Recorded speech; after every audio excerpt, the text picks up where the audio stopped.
नमस्ते। आप सभी को अंतर्राष्ट्रीय महिला दिवस की बहुत-बहुत शुभकामनाएँ। उम्मीद है आप सभी आपके आस-पास जितनी भी महिलाएँ हैं उनका सम्मान करते होंगे। अगर नहीं करते हैं तो आगे से करेंगे और अपने आस-पास जितनी भी महिलाएँ हैं उनका शुक्रिया अदा करते होंगे। अगर नहीं भी करते हैं तो आज जो अंतर्राष्ट्रीय महिला दिवस है स्पेशल इसीलिए है कि आप अपने आस-पास की महिलाओं की जो स्थिति है उस पर सोचें। अपने आस-पास की जो महिलाएँ हैं उनका आपके जीवन में क्या कंट्रीब्यूशन रहा उसके बारे में सोचें और इसके साथ-साथ जो आपके आस-पास महिलाएँ हैं उनका शुक्रिया अदा करें। सबसे इम्पोर्टेंट हमारी लाइफ में हमारी माँ होती है जो हमें दुनिया दिखाती है। सोचिए अगर हमारी माँ जिस वक़्त आप हम सभी गर्भ में थे अगर वो ये सोचते कि इनके आने से मेरा जीवन कैसा हो जाएगा, इनके आने से मेरा करियर और मेरा जो शारीरिक बनावट है वो खराब हो जाएगा, तो सोचिए हम इस दुनिया में नहीं आते। ख़ासकर पुरुषों के लिए क्योंकि पुरुष प्रधान समाज हमारा जो देश है वो माना जाता है। तो ऐसे समाज में एक जो महिला है वही पुरुष को जन्म देती है। कहीं न कहीं वो महिलाओं को जन्म देने से पहले सोचती है और यही कारण है कि कन्या भ्रूण हत्या हमारे जो देश है उसमें बहुत ज़्यादा होता है क्योंकि हमारे देश की सोच यही रही है कि कहीं न कहीं जो पुरुष है वो जो है वो महिलाओं से कहीं न कहीं हर स्तर पर आगे है। तो ऐसे में जो माताएँ हमारी होती है वही कहीं न कहीं भ्रूण हत्या में आप सभी जानते हैं उनके दादा-दादी अगर माता-पिता सहमत नहीं है तो दादा-दादी इसमें शामिल होते हैं। तो इसी के चलते जो कन्या भ्रूण हत्या है वो संभव हो पाता है। लेकिन पुरुषों को ये समझना चाहिए कि जो माता है वो जो है कभी भी पुरुष जो भ्रूण है उसकी हत्या नहीं करती है क्योंकि उन्हें लगता है कि कहीं न कहीं मेरे बुढ़ापे का जो सहारा होगा वो मेरा बेटा ही होगा। तो ऐसी सोच ये आप सभी को लग रहा होगा कि मैं किस तरह की बातें कर रही हूँ आज के 21वीं शताब्दी के युग में, लेकिन ये आज भी हमारे छोटे-छोटे जो हमारे क्षेत्र है, जो अभी भी विकास से काफ़ी पीछे रह गए हैं, वहाँ पे ये विचार आज भी काम करता है। बात करूँ पूरे भारत में हरियाणा, राजस्थान, वहाँ पे आज के समय में बहुत ज़्यादा कोशिश किया गया है कि विकास हो, लोगों की मानसिकता बदले, लेकिन फिर भी जो लोगों की मानसिकता है, वो नहीं बदली है। खैर आज जिस बात को लेकर के आप सभी के बीच में हूँ वो मुद्दा थोड़ा-सा अलग है। मैं जिस क्षेत्र से आती हूँ वो किन्नौर है। किन्नौर बहुत ही खूबसूरत ज़िला है पूरे हिमाचल प्रदेश का। बहुत ज़्यादा टूरिस्ट वहाँ पे आते हैं, बहुत ज़्यादा संसाधन वहाँ पर है, खुशहाल जीवन है लोगों का, सब कुछ बहुत बेहतर है। बाहरी तौर से देखें तो किन्नौर में देखकर लगता नहीं है कि किन्नौर के लोगों को किसी चीज़ की कमी है। किन्नौर के लोगों को कुछ और अधिक जानकारियाँ जानने की ज़रूरत है क्योंकि आज के समय में किन्नौर इतना ज़्यादा डेवलप कर चुका है। किन्नौर का प्रत्येक घर का हर बच्चा बाहर पढ़ता है, चाहे वो सोलन के अंदर, चाहे वो चंडीगढ़ के अंदर।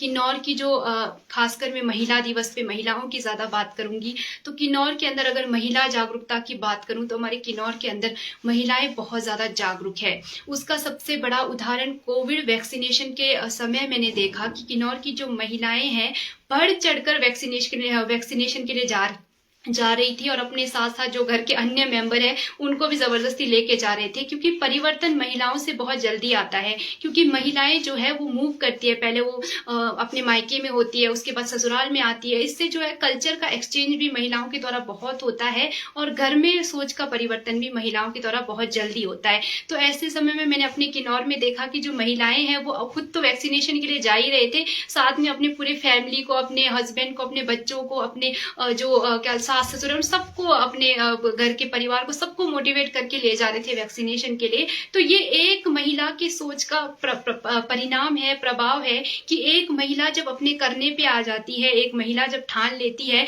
तो वो समाज में परिवर्तन भी ला सकती है। बाहरी तौर पर हमारा जो किन्नौर है वहाँ पे किसी भी चीज़ की कोई कमी नहीं हमें नज़र आती है। लेकिन अगर मैं आंतरिक तौर की बात करूँ तो आज की 21वीं शताब्दी में भी एक कमी आज हमारे किन्नौर में है। हमारे किन्नौर में ही नहीं वरन पूरा जो जनजातीय क्षेत्र है हिमाचल का, चाहे मैं लाहौल स्पीति की बात करूँ इसमें, चाहे वो मैं पांगी भरमौर की बात करूँ, साथ में हमारा किन्नौर तो आता ही है।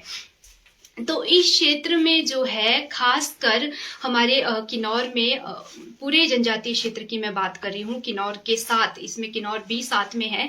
तो यहाँ पे जो है महिलाओं को संपत्ति में अधिकार प्राप्त नहीं है।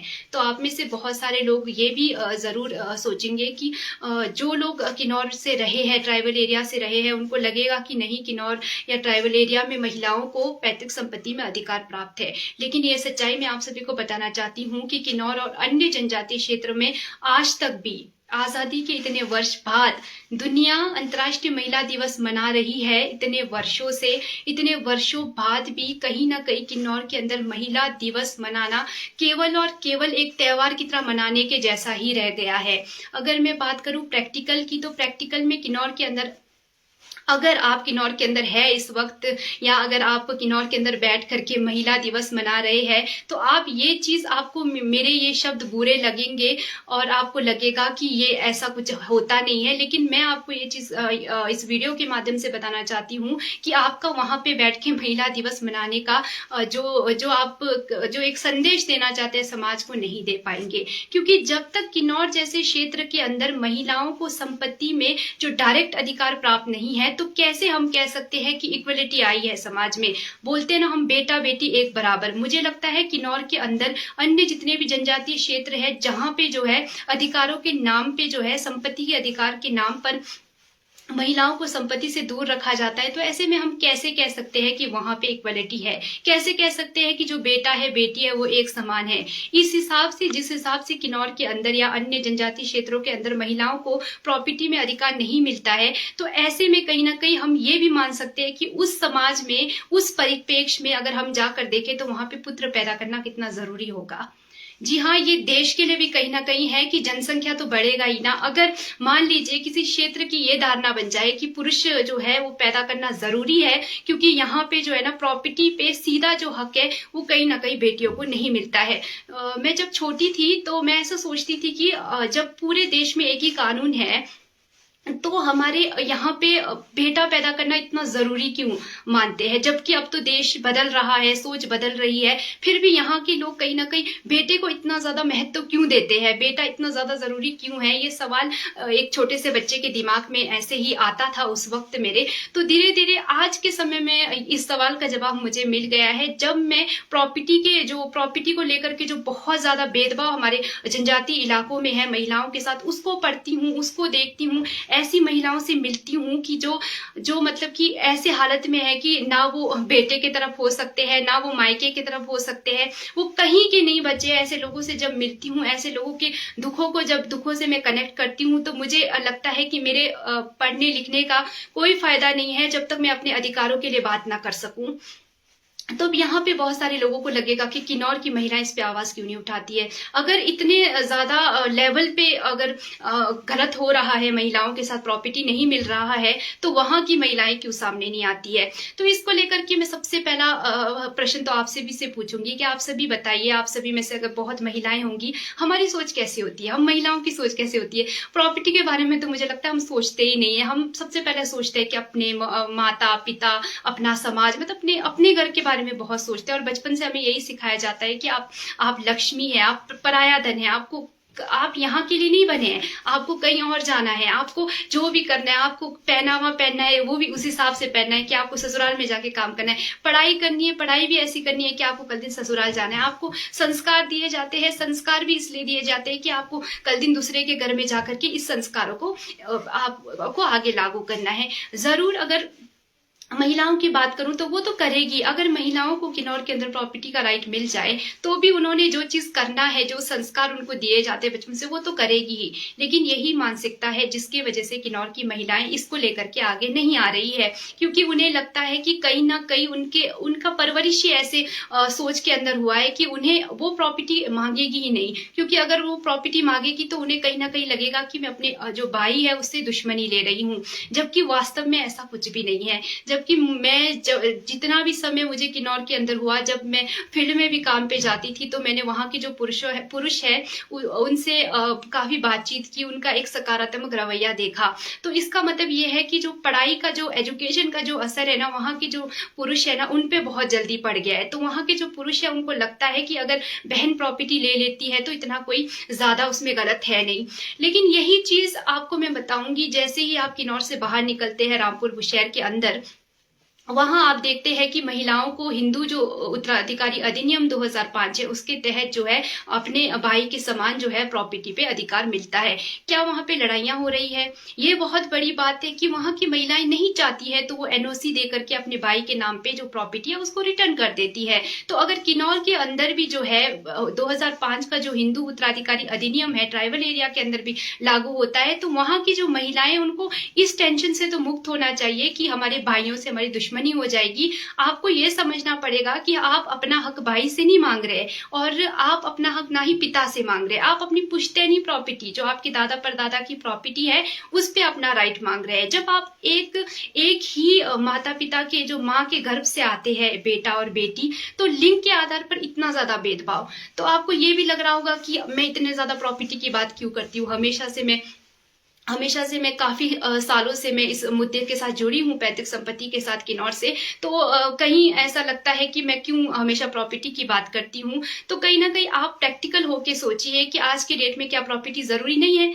मैं अगर अभी किसी को भी पूछूं, कोई बहुत बड़ी बड़ी बातें कर लेंगे, ऐसा नहीं होता है वैसा नहीं होता है, लेकिन जहां मैं उनको बोलूं कि आप पैसा कैसा कमा रहे हो, पैसे कैसे ला रहे हो, आप सिर्फ जॉब के दम पे, सिर्फ बिजनेस के दम पे, कहीं ना कहीं आपका जो लैंड है, मैं खासकर किन्नौर के परिपेश में बात कर रही हूँ, हमारे किन्नौर में बागवानी के द्वारा कितना ज्यादा पैसा जनरेट होता है। तो घर में अगर इनकम आ रहा है तो जिसके नाम पे इनकम है, ठीक है, तो कहीं ना कहीं मालिक तो वही हुआ ना। मैं मानती हूँ किन्नौर के अंदर जो फैसले है वो महिलाएं लेती है, घर का सारा काम महिलाएं करती है, लेकिन कहीं ना कहीं सीधे तौर पर क्या वो ये बोल सकती है, फैसलों में ये बोल सकती है, चीजों को लेकर ये बोल सकती है कि ये मेरा है, ये मेरा ही है, जबकि उसके पास कागजात में अगर ऑफिशियली बात करूं तो उसके पास कुछ नहीं है।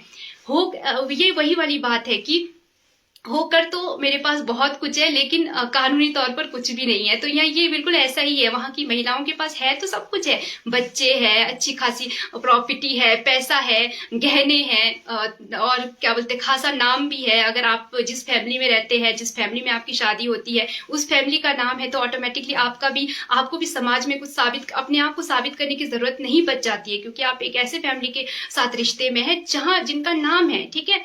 तो ऐसे में आप सोचिए कि एक जो महिला है उसकी जो स्थिति है वो कैसी वहां पे निमन हो जाती है, जबकि कहने को उसके पास सब कुछ है, लेकिन कानूनी तौर पर अगर हम बात करें तो उसके पास कुछ भी नहीं है, खासकर संपत्ति। आज का जो 21वीं शताब्दी है, आज टेक्नोलॉजी ने इतनी तरक्की कर ली है, इतना विकास हो चुका है, और ऐसे समय में भी अगर आपके पास प्रॉपर्टी में इक्वल राइट नहीं है और सीधे तौर पर आप कानूनी तौर पर आपके पास प्रॉपर्टी में राइट नहीं है, तो सोचिए आप दुनिया से कितनी ज्यादा पिछड़ रही है। हो सकता है आज आपके विचार वही हो जो हमारी मम्मी, हमारी दादी है, उनके विचारों को बदलने में हमें टाइम लगेगा, क्योंकि वो ऐसे ही परिवेश में उनकी परवरिश हुई है जहां पे भाई के लिए वो जान भी दे सकती है। अगर हम उनको बोले ना कि जान दे दो तो वो जान भी दे देगी, लेकिन हमारी जो परवरिश है वो 21वीं शताब्दी में हो रही है, हम 21वीं शताब्दी के लोग हैं क्या? आज भी चलो मैं मानती हूँ कि किन्नौर की जो बहुत सारी महिलाएं, उनको लगता होगा कि नहीं मुझे भाई के साथ वैर नहीं करना है, लेकिन आप ये सोचिए कल दिन आपके जो बच्चे होंगे, जो नेक्स्ट जनरेशन आएगी, क्या वो प्रॉपर्टी की मांग नहीं करेगी? क्या मुझे तो लगता है कि कहीं ना कहीं जो महिलाएं अपनी प्रॉपर्टी की लड़ाई आज के समय में नहीं लड़ रही है ना, वो कहीं ना कहीं अपनी पीढ़ियों को भी एक उदाहरण दे रही है कि खामोश रहो, खामोशी सहो, क्योंकि वो जो आने वाली पीढ़ी होगी ना वो आपसे सवाल पूछेगी, वो आपको बोलेगी कि मम्मी आपने अपने जो पिताजी थे उनसे प्रॉपर्टी क्यों नहीं ली, जबकि जितने मामा थे उतने आप ही थे, क्योंकि आप दोनों एक ही माँ के गर्भ से पैदा हुए। तो ऐसे में जब आपकी पीढ़ी आपसे सवाल पूछेगी तब आपको लगेगा कि मैंने क्या कर दिया। काश मैं उस जो लड़ाई महिलाएं उस वक्त, मैं बोलती हूँ किन्नौर के अंदर बहुत कम महिलाएं इस लड़ाई में सामने आई है। बहुत महिलाएं ऐसी है जो पीछे से साथ दे रहे हैं, जो बोल रहे हैं कि आप लोग करो, हम आपके साथ है, लेकिन मैं आपको यही समझाना चाहती हूँ कि मेरे बोलने से या मेरे जैसे 2-3 लोगों के बोलने से प्रॉपर्टी का जो राइट है वो हमें नहीं मिलेगा, क्योंकि महिला दिवस भी तभी शुरू हुआ जब महिलाओं ने आवाज उठाया। हमें सबसे पहले तो ये समझना होगा कि पूरी दुनिया के अंदर महिलाओं को वोट देने तक का अधिकार नहीं था। क्योंकि महिलाओं को एक बुद्धिजीवी प्राणी नहीं समझा जाता था। ऐसे समय में पूरे विश्व में जो लोकतांत्रिक अधिकार थे महिलाओं के, वो नाम मात्र थे। तो आर्थिक अधिकारों की बात तो आप सोच भी नहीं सकते हैं कि जब आपके पास लोकतांत्रिक अधिकार भी नहीं थे। तो ऐसे समय में भी महिलाओं ने अपने लिए आंदोलन किया। न्यूयॉर्क शहर के अंदर 15,000 जो महिलाएं हैं, अपने काम को कम करने के अधिकार को लेकर के, वेतन को बढ़ाने के अधिकार को लेकर के लामबंद हुई। 1917 में महिलाएं, जब युद्ध चल रहा था, उस वक्त महिलाओं ने शांति और ब्रेड और पीस के लिए जो है वो मूवमेंट चलाया, और तभी से जो है महिला दिवस की शुरुआत हुई। तो जब आप इतिहास में जाते हैं तो आप ये पाते हैं कि महिला दिवस की शुरुआत ही महिलाओं के आंदोलनों से हुआ। तो आप ऐसे में महिला दिवस मना रहे हैं, और ऐसे क्षेत्र में महिला दिवस मना रहे हैं जहां पे आप इक्वल नहीं है। किन्नौर का अगर वाजिबुल अर्ज पढ़ा जाए तो मुझे बहुत दुख होता है कि पता नहीं अन्य जो महिलाएं उनको क्यों नहीं होता है। मुझे ये वाजिबुल अर्ज के बारे में बहुत देरी से मैंने जाना है। जब मैंने जाना तो मैंने जब उसको पढ़ा, उसको स्टडी किया, वो पर्टिकुलर सारे एरियाज के नहीं थे। ये मैं आपको पहले ही बताना चाहती हूँ, वो ये रिकांगपिओ वाले एरिया का था। तो ये बोलते हैं कि वाजिबुल अर्ज हर एरिया का अलग होता है। इस पे मुझे खासा अभी नॉलेज नहीं है, मैं इसमें सीख ही रही हूँ, और आज जितनी भी जानकारी आपको दे रही हूँ वो भी मैंने खुद सीखा है, खुद पढ़ा है, तब मेरे को इतनी जो जानकारी है वो मिली है। तो ऐसे में मैंने पढ़ा वहां पे कि उसमें स्पष्ट वर्णन है कि जिला किन्नौर में पुत्र ही संपत्ति का अधिकारी होगा। एक लाइन, वो लाइन आज भी मतलब मैं जब भी सोचती हूँ तो मुझे लगता है कि देखिए कैसा वर्णन है। उस जमाने के हिसाब से सही था, हमारे पूर्वज सही थे। मुझे नहीं लगता कि उस समय में महिलाएं इतनी आगे हुआ करती थी कि महिलाओं को संपत्ति देने के बारे में वहां के उस वक्त के लोग सोचते। लेकिन आप बताइए आज के परिपेक्ष में क्या ये सही है? क्या आज के परिपेक्ष में इस आप महिला होकर के इस चीज को मानेंगे कि किसी एक लाइन में आपको ये बोल दिया गया है कि किन्नौर के अंदर पुत्र ही संपत्ति का अधिकारी होगा? आप कैसे इस चीज को, मैं तो इस चीज को समझ ही नहीं पाती हूँ कि कैसे ये लाइन उस समय में तो चलो लिख भी दिया होगा, लेकिन आज के समय में हम आप मान रहे हैं, हम इसके खिलाफ बोल नहीं रहे। इसका मतलब क्या है कि हम स्वीकार करते हैं, हमें स्वीकार है जो भेदभाव हमारे किन्नौर के अंदर संपत्ति को लेकर पुरुष और महिला के अंदर है, उसको हम मानते हैं। और आप सभी जानते हैं कि आज के समय में पैसा कितना जरूरी है। आप अपना जो जीवन निर्वाह कैसे करेंगे? आपके पास पैसे ही नहीं होंगे, आपके पास कमाई का आय का स्रोत ही नहीं होगा, तो आप अपना जीवन निर्वाह कैसे करेंगे? तो ऐसे में आर्थिक जो आपकी असमानता है उसको आप अपने जीवन से देखिए कि आपके जीवन में कमियां आएगी जब आपके पास, आप संपत्ति में अधिकारी नहीं है, आपके पास प्रॉपर्टी का कोई राइट नहीं है, कोई कुछ है ही नहीं आपके पास। तो आप अगर कुछ करना चाहती है, एक छोटा सा उदाहरण देती हूँ। मान लो हमारे किन्नौर की कोई महिला है, ठीक है, वो ठेकेदारी करना चाहती है गवर्नमेंट।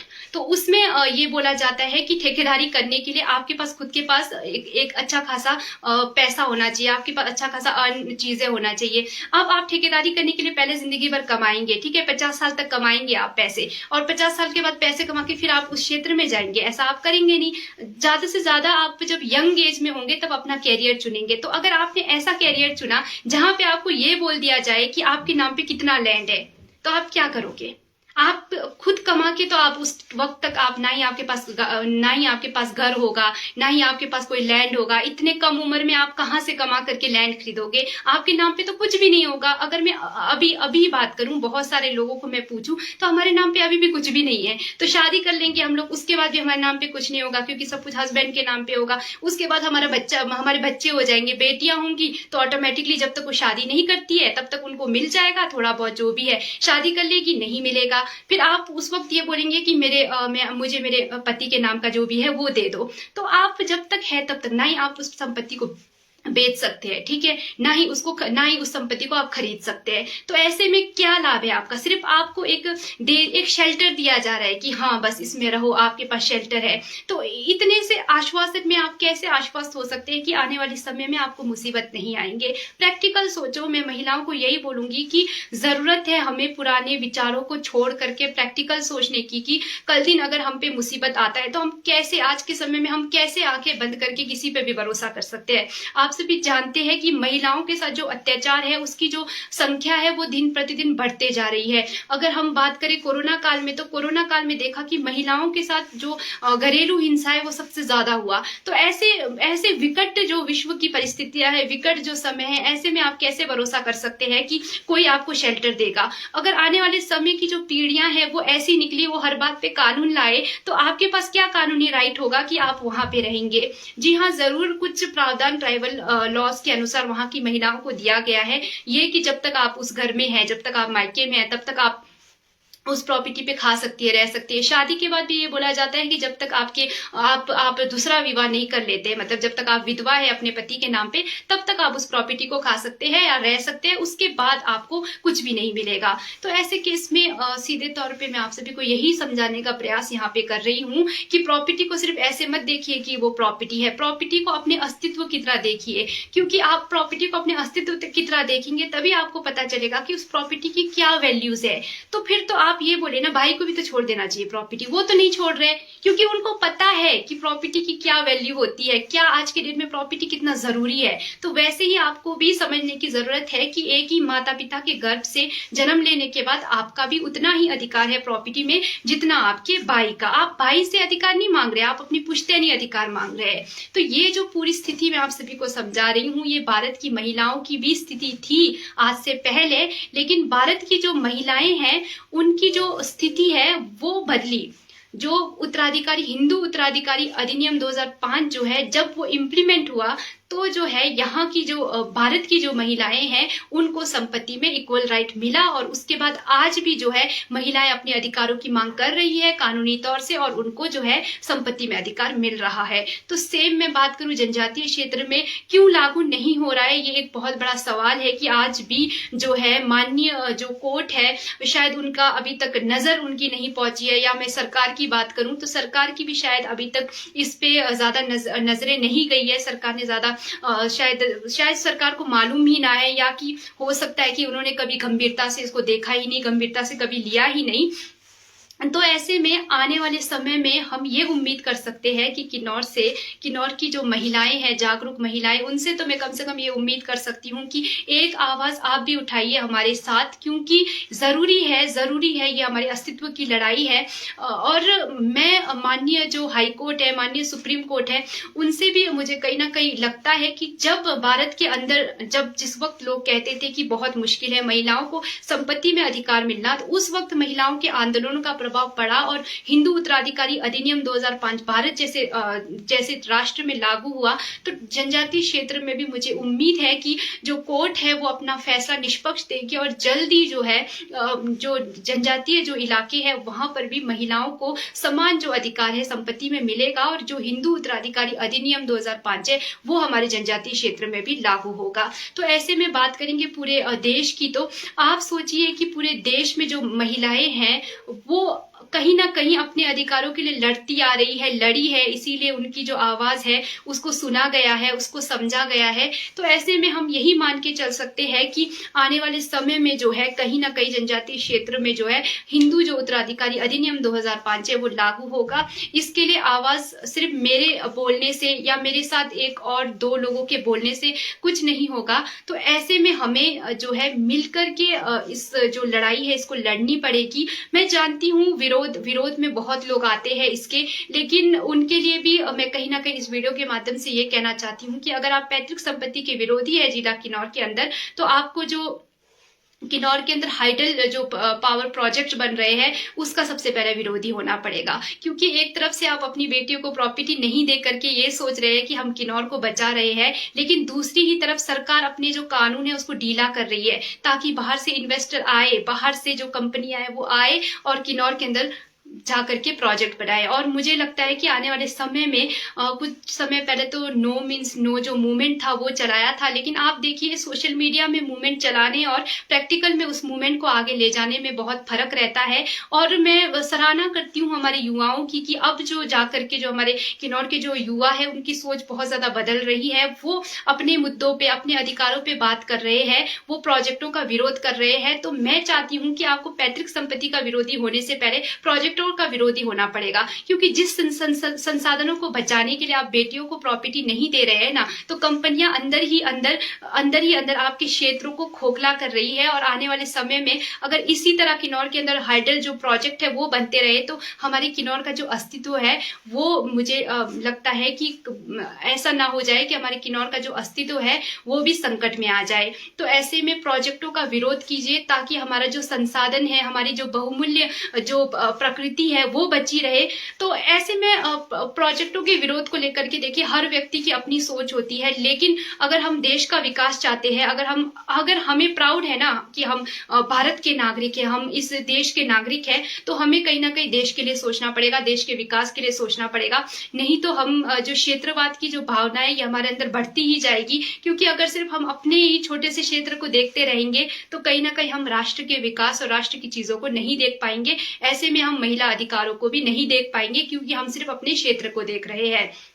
मुझे लगता है कि देश में अगर एक ही देश है तो एक ही कानून होना चाहिए। मैं इसकी बहुत बड़ी पक्षधर हूं कि देश के अंदर एक ही कानून होना चाहिए, ताकि देश का जो प्रत्येक जो नागरिक है उसको भारतीय होने पे गर्व हो, ना कि अपने क्षेत्र का होने पर गर्व हो। यही कुछ बातें थी जो मैं आप सभी के बीच में रखना चाहती थी, और उम्मीद करती हूँ कि आने वाले समय में जो किन्नौर है, वहाँ की जो किन्नौर की महिलाएं हैं, उनको जो है जो संपत्ति है उसमें अधिकार मिलेगा। हिंदू उत्तराधिकारी अधिनियम 2005 हमारे किन्नौर के अंदर जल्दी लागू होगा। इसके साथ साथ कई वर्षों से कुमारी रतन मंजरी जी एक एनजीओ चला रही है, महिला कल्याण परिषद। उसके द्वारा वो समाज में जितनी भी महिलाएं हैं जो शोषित है, जिनके साथ कुछ गलत हुआ है, उनके लिए आवाज उठाती है अपने एनजीओ के द्वारा। और साथ में वो एक केस जो है माननीय हाईकोर्ट के अंदर लड़ रही है पिछले कई सालों से, कि किन्नौर की जो महिलाएं हैं उनको जो है पैतृक संपत्ति का अधिकार प्राप्त हो। तो आप सोचिए एक इंडिविजुअल महिला के लिए कितना मुश्किल होता होगा कि एक वकील करके एक केस को लड़ना। अगर ऐसे में किन्नौर की प्रत्येक महिला कहीं ना कहीं हमारा साथ देगी, हमारा साथ देगी, तो कहीं ना कहीं ये जो लड़ाई हमने शुरू की है इसको लड़ने में हमें भी बहुत सहयोग मिलेगा। मैं चाहती हूं अगर आप सहयोग नहीं भी कर सकते, कम से कम सकारात्मक रहिए, कम से कम आप कुछ ऐसे बातें समाज में ना निकालिए जिसका कोई ना सर है ना कोई पैर है। क्योंकि जितने भी मैंने अभी तक फील्ड वर्क किया है, बातें सुनी है, वो ऐसी बातें हैं जिसका इस हिंदू उत्तराधिकारी अधिनियम से कोई लेना देना नहीं है। वो पता नहीं कहाँ की बातों को लोग कहाँ जोड़ रहे हैं। तो मैं आपसे यही रिक्वेस्ट करूंगी कि जो गलत बातें हैं वो ना फैलाइए, सच्चाई के साथ रहिए, सच्चाई की अंत में जीत तो होती ही है। धन्यवाद।